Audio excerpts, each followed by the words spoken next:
Hey coin collectors, it's DC on the Big D, and it's the 1968 Canadian 1 cent coin. We have two of them here, one on the front or obverse, one facing the reverse up, and you can see that they are both quite used.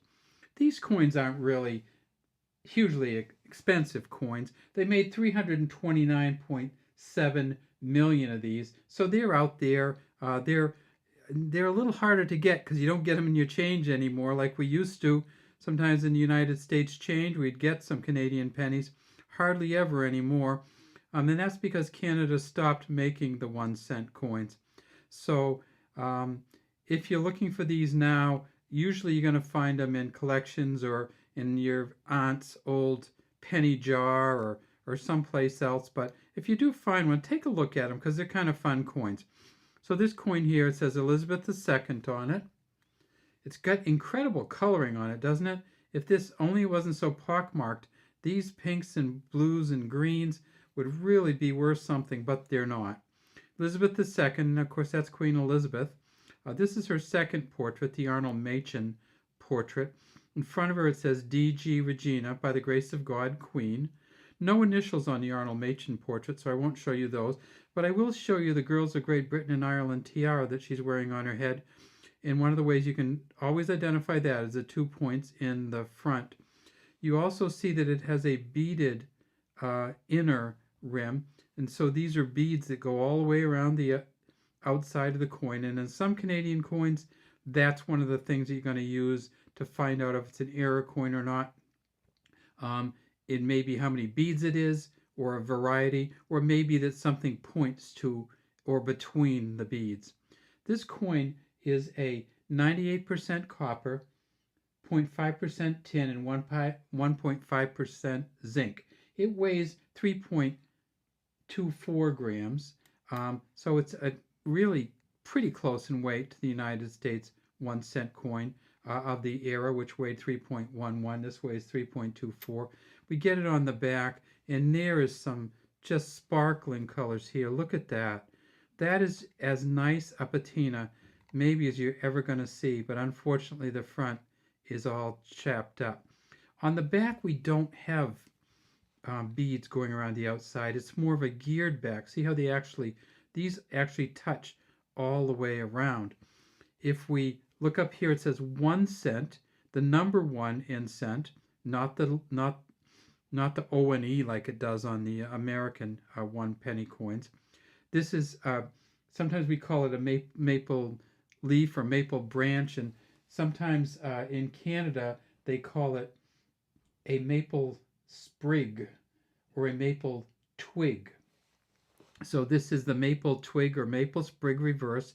It's done by George Kruger Gray, who KG, who was the engraver of this coin, also the engraver of the famous Australian jumping kangaroo coin. It says 1968 here, Canada here.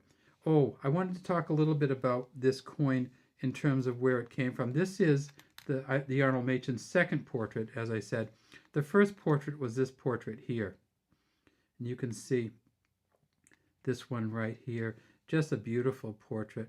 And this is the Mary Gillick first portrait. First came out in 1953 on this coin and then stopped in the year 1964 when the second portrait came out. So first portrait, second portrait. The second portrait stayed on the coin for a long, long time. In fact, the second portrait stayed on the coin until 1979. 1980 was the first year of the third portrait. This coin has some different error varieties, but in the shape that this is in right here, it's worth 4 or 5 cents, maybe less. Some of the error varieties that are listed on Coins and Canada. So there's a website I look at a lot. It's called Coins and Canada. The word "and" is spelled out, and it goes through a lot of the error varieties. So if you're looking for some of this stuff and it's Canadian, sometimes that's a good place to go to kind of get the story behind these. They also use PCGS data on these, and they'll refer you to PCGS also. They say on the 1968 you might find different things on it. You might find a doubling on the 8. Let's look for that. No, Nope. I mean, these coins are beat up, but they didn't get a double date. You might find a double queen. So let's look at the double queen. I don't even know if we had a doubling of the queen here. Not on this coin, certainly we couldn't tell. How about this one? Nah, that's actually a pretty good looking queen. She kind of pops off if it wasn't for this line going across. Sometimes there's the off center, but this one of the ways you can tell the off center is if both of these don't point to the beads at the top, but both of them do. There's other ways to find the off center. Look in Coins in Canada if you want to know for sure. And then there's some doubling of the ones and doubling of the nines. And we're not really seeing any of that on this coin. So if you're looking for these, you can find them out there. They're not really expensive. They're not really valuable until you get to the uncirculated numbers.